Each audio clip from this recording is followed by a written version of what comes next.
तो नवी कक्षा के विद्यार्थियों, आज हम लोग प्रकृति प्रेमी अयोध्या सिंह उपाध्याय हरियुग जी द्वारा लिखी ब्रज की संध्या नामक कविता पढ़ेंगे, जो कक्षा नवी के क्लास 9 के चैप्टर नंबर 3 और पोएम कविता का नाम है ब्रज की संध्या।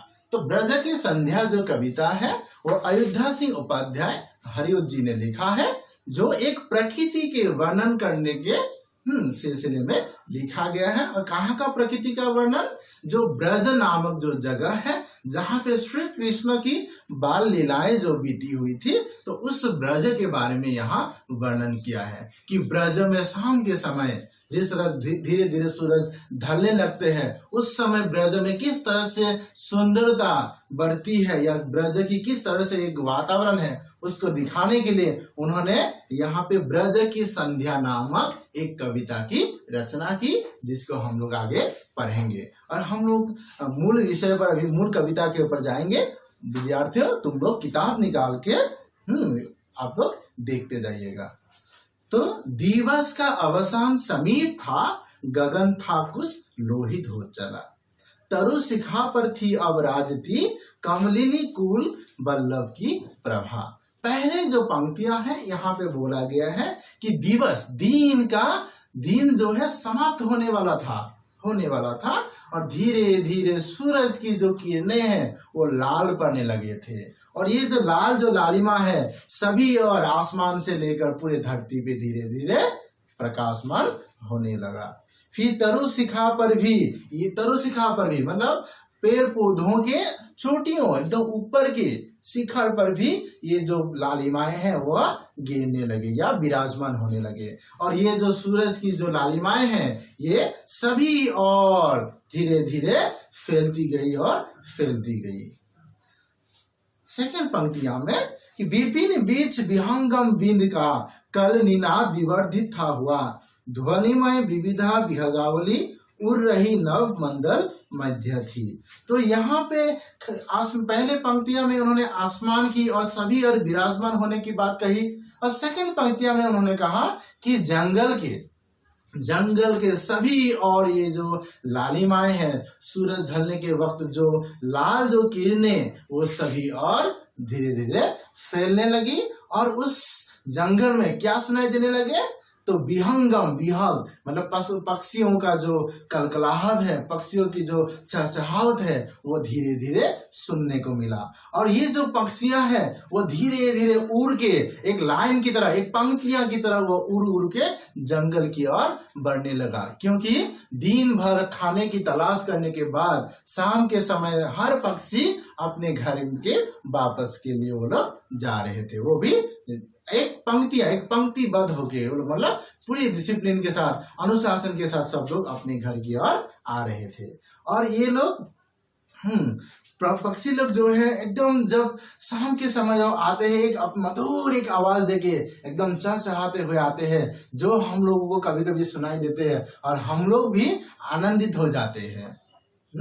अब सेकंड थर्ड पंक्ति में होगा, अधिक और हुई नव लालिमा 10 दिशा अनुरंजित हो गई, सकल पाद पुंज हरितिमा अरुणिमा विनिमज्जित सी हुई।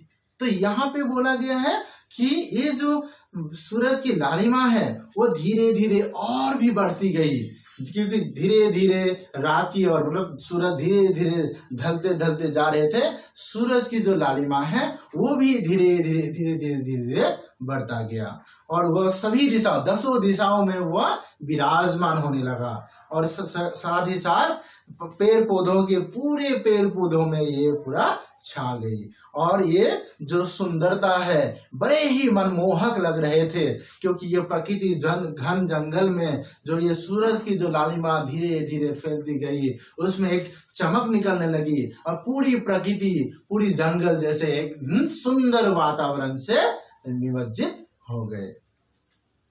और फोर्थ लाइन में बोला गया है कि झलकने पुलिनों पर भी लगी गगन के तल की यह लालिमा।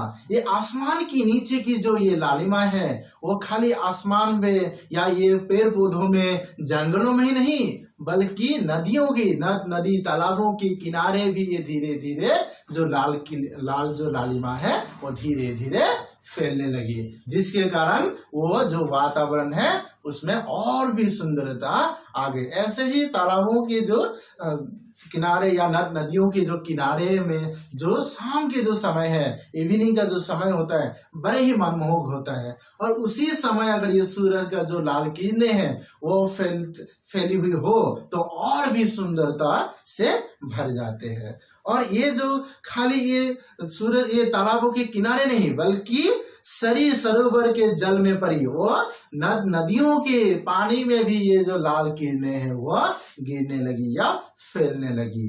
और ये अरुणत अति ही रमणीय थी। ये जो वातावरण अति रमणीय और बड़े ही मनमोहक लग रहे थे।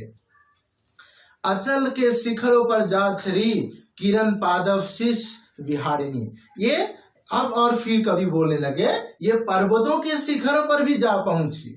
ये जो सूरज की जो लाल किरणें हैं, जो लाल लालिमाएं हैं, वो पर्वतों के शिखरों पर भी वो पहुंचने लगे। और किरण पादव शीश विहारिणी, ये जो किरणों का जो ये पेड़ पौधों में गिरने वाले जो ये लाल किरणें हैं वो धीरे धीरे बढ़ते पर्वतों के शिखरों पर भी वह पहुंच गए।